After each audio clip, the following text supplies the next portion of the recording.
Hi everyone, Josh from Smurf Endurance Sports and Smurf's Backyard Ultra here with your 2024 event briefing, virtual briefing for this weekend.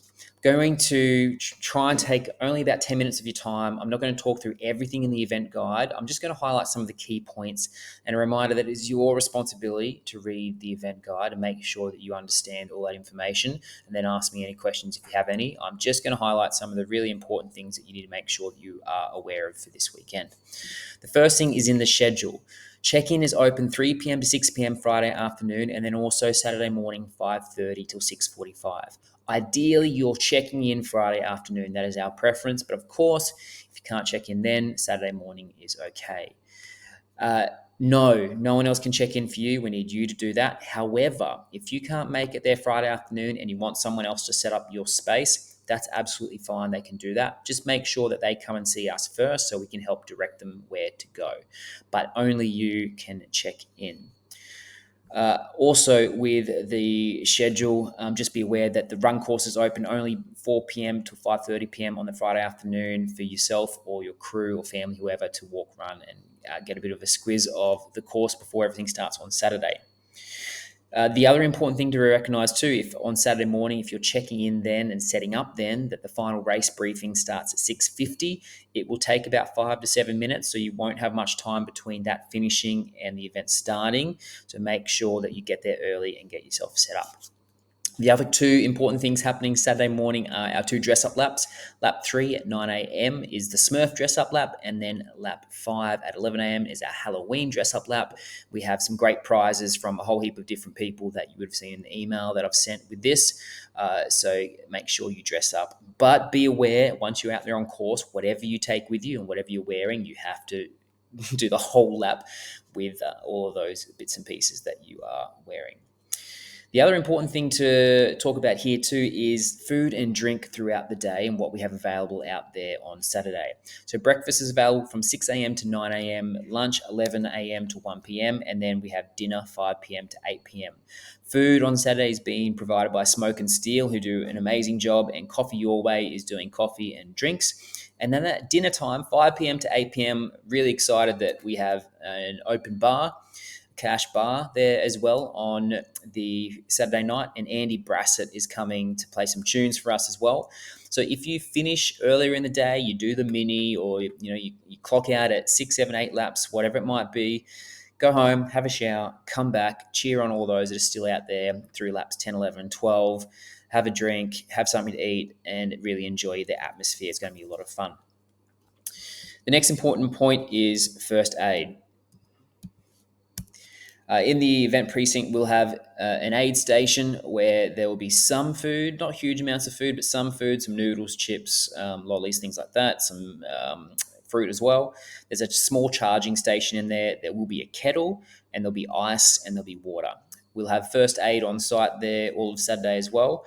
And then also in the event precinct, there will be a small communal tent. Last year we had a very big one. This year it's only going to be 3 by 9 meters, so much smaller. But of course, you can bring your own gazebos, and then there's quite a bit of shade around as well. Your gazebos, if you're by yourself, an individual, then they're 3 by 3, no bigger. But if you've got a group of 2 or more, then of course you can have a larger gazebo, whether it's 6 by 3 or whatever it might be. So probably the most important part for me to talk through in this event briefing is some of the key rules. For some of you, you haven't done a backyard, so this is all new. That's okay. Others, you've done plenty of these. The first one is outside assistance. Once you start a lap, there is no outside assistance allowed. So you cannot hand anything off to anyone, and no one can give you anything. So be really careful that once that final bell goes and you start, you cannot give anything to anyone. Particularly, our course goes out and back and comes back through our event precinct at about 1.6, 1.5 kilometers. And all the spectators and all your crew will be around there cheering you on. Be very careful to make sure that you don't give them anything and they don't give you anything. The other thing too, we had a little bit of a problem with last year was phones out on course. Of course, you can have a phone out on course. That's not a problem. You listen to music, podcasts, whatever it might be. There were some people calling their crew, relaying messages. We checked on that, and it is okay. So we checked with the boss himself, Lazarus Lake, and he says it is okay, even though he doesn't encourage it.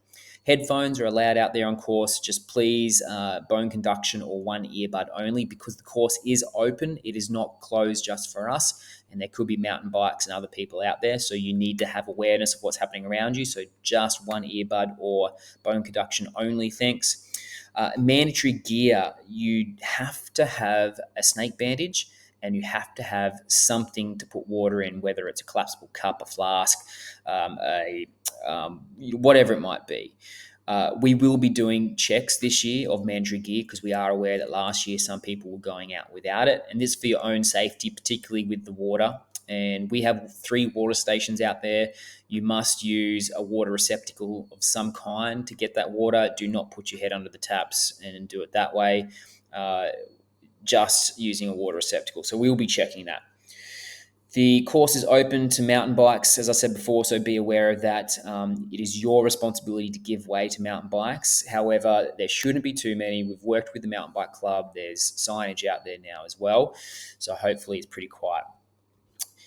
The starting corral and how that all operates. So you must be in the starting corral by the time that the last bell goes.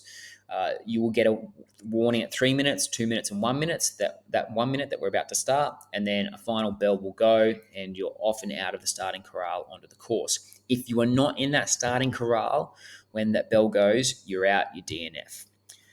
Non-competitors, no non-competitors out on course. Thanks. Last year we had an issue with a mountain bike who was spectating, and it just caused a bit of an issue. So please, no non-competitors, whether you're walking or running or riding a bike out there on the course, just to keep everyone safe and no issues. There is a toilet on course, so we've got portaloos in the event precinct. Half of those portaloos will be accessible at the first water station. That is the only time you are allowed to leave the course to access those portaloos. And obviously the water stations at those water stations. Otherwise, do not leave the course, thanks. And in terms of going to the toilet on the course, please save it for the portaloos. And then finally, what happens when you DNF? Well, you DNF if you don't complete the lap within the time, you fail to get into the starting corral before the next lap begins, or you decide that you're done. When you DNF, you need to come to the control tent, and then there's a little process there. We get a photo, and we just celebrate the fact that you've been out there and got some laps done. The course itself is looks confusing on the map, but there'll be heaps of signage, and last year no one got lost, so don't stress. It will be hot, but there is some shady sections, but it's pretty self-explanatory. If you're not sure, follow everyone else, and there'll be heaps of signage, but don't stress. It's going to be pretty dry and dusty out there though too. Water stations, as I said, we've got 3 water stations out there, one at about 1.6 kilometres, the second one's at about 4.5, and the final one's at 5.5 kilometres. There'll be 3 or 4 buckets with water, ice water, and there'll also be some eskies with ice.